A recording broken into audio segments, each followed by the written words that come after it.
কেনেকুৱা চবৰে ভাল ভাল নে বেয়া ইমান ঠাণ্ডাকৈ ভাল নে বেয়া এতিয়াই ভাল লাগিছে আজি জন্মদিন নহয় চৰকাৰৰ গতিকে সব ফুৰ্তিত থাকিব লাগে হয় নে নহয়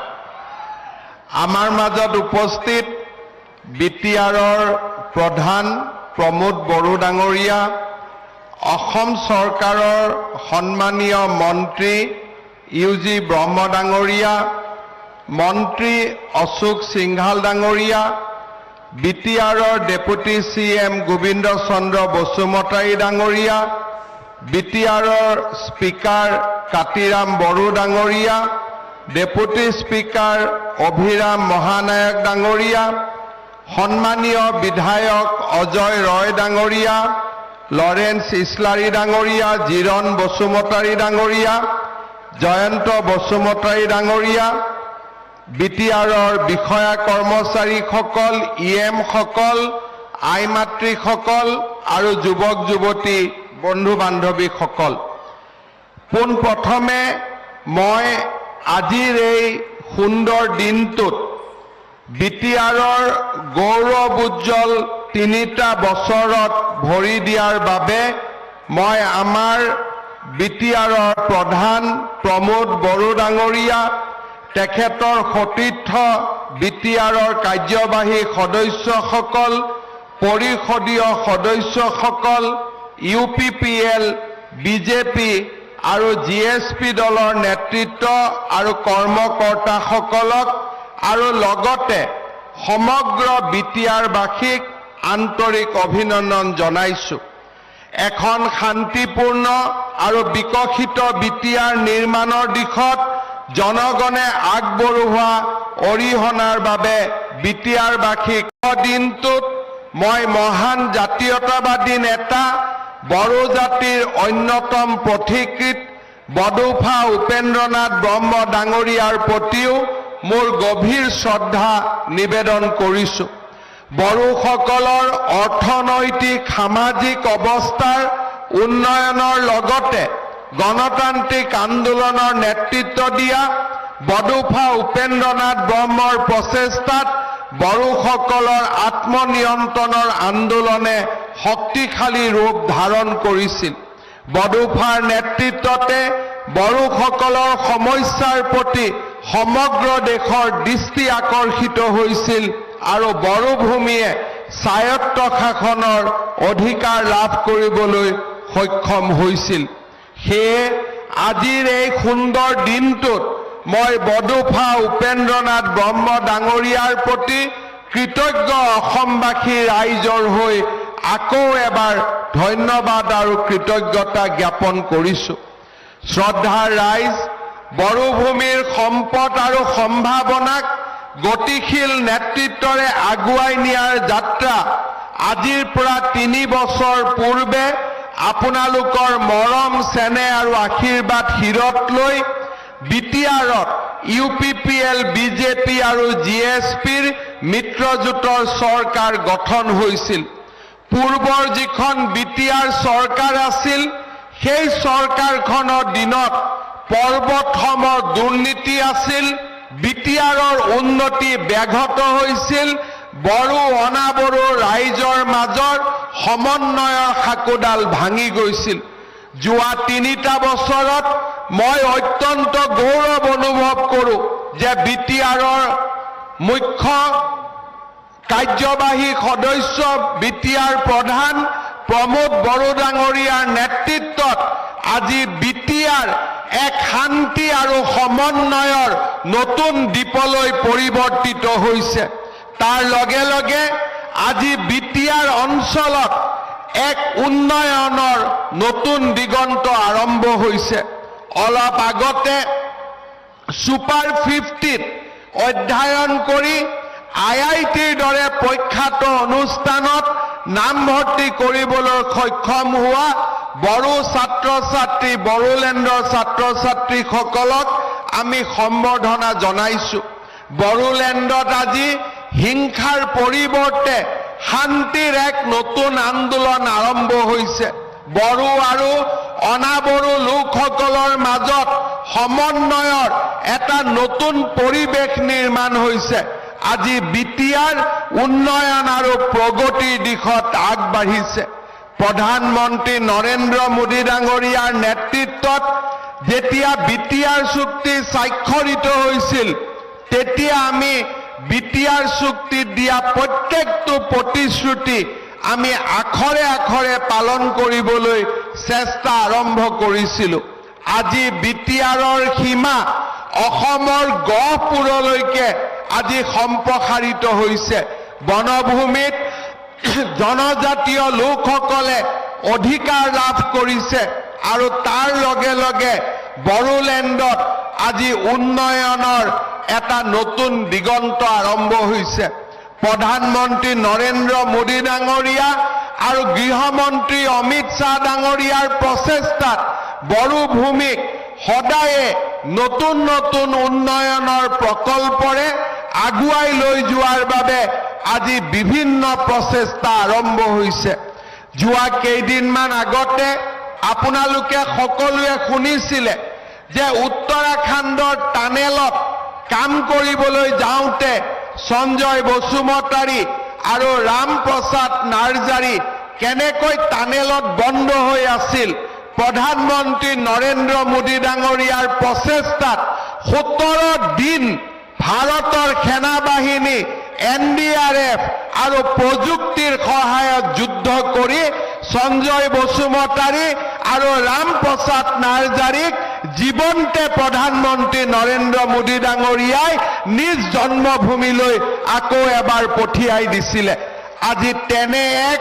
সংবেদনশীল নেতৃত্বৰ লগত আমি কাম কৰিছো। শ্ৰদ্ধাৰ ৰাইজ, আজি ৰাজ্য চৰকাৰে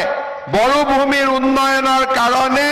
বিটিআৰ নেতৃত্বৰ লগত আমি একেলগে কাম কৰিছো। বিটিআৰত যাতে শান্তি আহিব পাৰে তাৰ বাবে 6,600 NDFBৰ কেডাৰক আমি আৰ্থিক অনুদানৰ জৰিয়তে জাতীয় জীৱনৰ মূল খুঁটিত লৈ আহিবলৈ সক্ষম হৈছো। প্ৰাক্তন NDFB কেডাৰসমূহৰ বিৰুদ্ধে থকা 274টা গোচৰ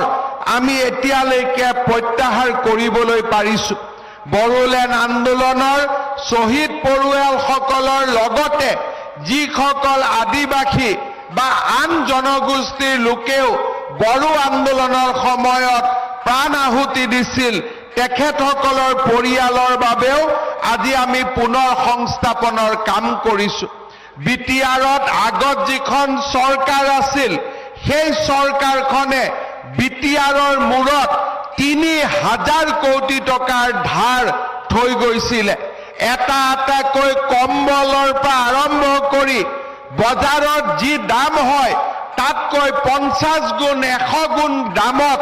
বস্তু কিনি সমগ্ৰ বিটিআৰৰ অৰ্থনৈতিক ব্যৱস্থাক কোঙা কৰি পেলাইছিলে। আজি সেই 3,000 কোটি টকাৰ লাইবিলিটি আমি লাহে লাহে কমাই 1,200 কোটি টকালৈ লৈ যাবলৈ আমি সক্ষম হৈছো। যোৱা 3টা বছৰত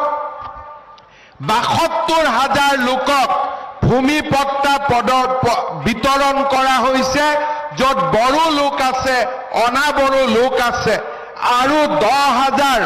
আমি মাটিৰ পট্টা প্ৰদান কৰাৰ বাবে ব্যৱস্থা সম্পূৰ্ণ কৰিছো। প্ৰধানমন্ত্ৰীৰ গ্ৰাম সড়ক যোজনা, ৰাজ্য চৰকাৰ আৰু বিটিআৰ পৰিষদৰ স্ব-অগ্ৰাধিকাৰ পুঁজিৰে 1,000 কোটি টকাতকৈও বেছি টকা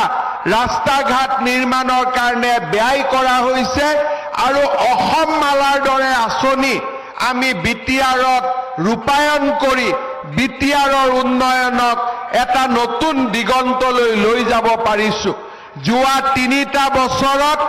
1,70,000 লোকক পকী ঘৰ দিবলৈ আমি সক্ষম হৈছো। বিটিআৰৰ প্ৰতিখন বিদ্যালয়, অংগনবাদী কেন্দ্ৰত পানী আৰু শৌচাগাৰ আৰু বিদ্যুতৰ সুবিধা আমি লৈ যাব পাৰিছো। আজি বিটিআৰৰ নেতা আৰু বিশেষকৈ প্ৰমোদ বড়ো ডাঙৰীয়াৰ নেতৃত্বত বিটিআৰত দুৰাণ কাপৰ দৰে ৰাষ্ট্ৰীয় পৰ্যায়ৰ ক্ৰীড়া মহোৎসৱ, বড়োলেণ্ড আন্তঃৰাষ্ট্ৰীয় জ্ঞান মহোৎসৱ, কোকৰাঝাৰৰ সাহিত্য মহোৎসৱৰ দৰে আমি বিভিন্ন কাৰ্যসূচী ৰূপায়ণ কৰি বিটিআৰত বৌদ্ধিক আৰু ক্ৰীড়াৰ পৰিৱেশ আমি উন্নত কৰিব পাৰিছো। শ্ৰদ্ধাৰ ৰাইজ, আজিৰ দিনটোত আমি বিটিআৰৰ উন্নয়নৰ বাবে 6টা নতুন প্ৰকল্পৰ আধাৰশিলা স্থাপন কৰিছো। কোকৰাঝাৰৰ পৰ্বতজৰাত পলিটেকনিক আৰু ভকেশ্যনেল ইনষ্টিটিউট, কোকৰাঝাৰৰ আমগুৰিত বিৰছা মুণ্ডা কমপ্লেক্স, তামুলপুৰত মেডিকেল কলেজৰ লগতে পেৰামেডিকেল আৰু নাৰ্ছিং সেৱা ইনষ্টিটিউট, বাস্কা জিলাৰ গোবৰ্ধনাত পলিটেকনিক আৰু ভকেশ্যনেল ইনষ্টিটিউট আৰু বড়োলেণ্ডত আমি 9 কোটি 62 লাখ টকাৰে চিৰাং জিলাৰ চিডলিৰ চোপাগুৰি গাঁৱত আমি গোৰ্খা ভৱন নিৰ্মাণৰ দৰে কেইবাটাও গুৰুত্বপূৰ্ণ আঁচনিৰ আজি আমি আধাৰশিলা স্থাপন কৰিছো। বড়োলেণ্ডৰ ওদালগুৰিত পেৰামেডিকেল আৰু নাৰ্ছিং সেৱা ইনষ্টিটিউটৰো আজি আমি আধাৰশিলা স্থাপন কৰিছো। শ্ৰদ্ধাৰ ৰাইজ, আজি কোকৰাঝাৰত মেডিকেল কলেজ শেষ সম্পূৰ্ণ কৰাৰ পিছত আজি তামুলপুৰত মেডিকেল কলেজ নিৰ্মাণৰ কাম দ্ৰুত গতিত আগবাঢ়িছে। পাগলাদিয়াৰ ওপৰত দলং নিৰ্মাণৰ কাম আমি হাতত লৈছো। ভূটানৰ সীমান্তলৈকে অসম মালাৰ দৰে ৰাস্তা আমি নিৰ্মাণ কৰাৰ বাবে আজি আমি দ্ৰুত গতিত কাম হাতত লৈছো। বড়োলেণ্ডৰ প্ৰত্যেকটো বিধানসভা সমষ্টিতে ক্ৰীড়া প্ৰকল্পৰ পৰা আৰম্ভ কৰি আজি আমি বড়োলেণ্ডত খেলৰ এক নতুন পৰিৱেশ নিৰ্মাণ কৰিবলৈ সক্ষম হৈছো। শ্ৰদ্ধাৰ ৰাইজ, গুডউইল মিছনৰ জৰিয়তে প্ৰত্যেক বছৰে আমি 500 কোটি টকাকৈ বড়োলেণ্ডত আমি প্ৰত্যেক ৰাইজৰ বাবে আগবঢ়াইছো, যাতে বড়োলেণ্ডৰ প্ৰতিটো ৰাস্তা পকীকৰণ আমি কৰিব পাৰো, বড়োলেণ্ডত যাতায়াতৰ এক নতুন পৰিৱেশ আমি নিৰ্মাণ কৰিব পাৰো। শ্ৰদ্ধাৰ ৰাইজ,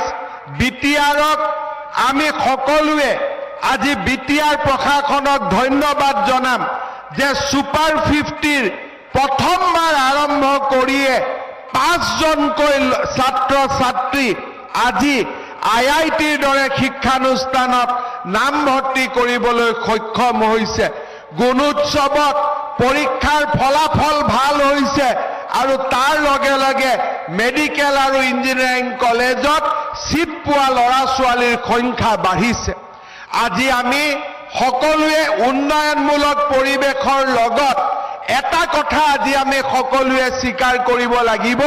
যে যোৱা 3টা বছৰত বড়োলেণ্ডত এটাও বোমা বিস্ফোৰণ হোৱা নাই, এটাও গুলীকাণ্ড হোৱা নাই আৰু কোনো ধৰণৰ সাম্প্ৰদায়িক সংঘৰ্ষৰ সৃষ্টি হোৱা নাই। আজি আমি এই অনুষ্ঠানত বহি প্ৰধানমন্ত্ৰী নৰেন্দ্ৰ মোদী ডাঙৰীয়া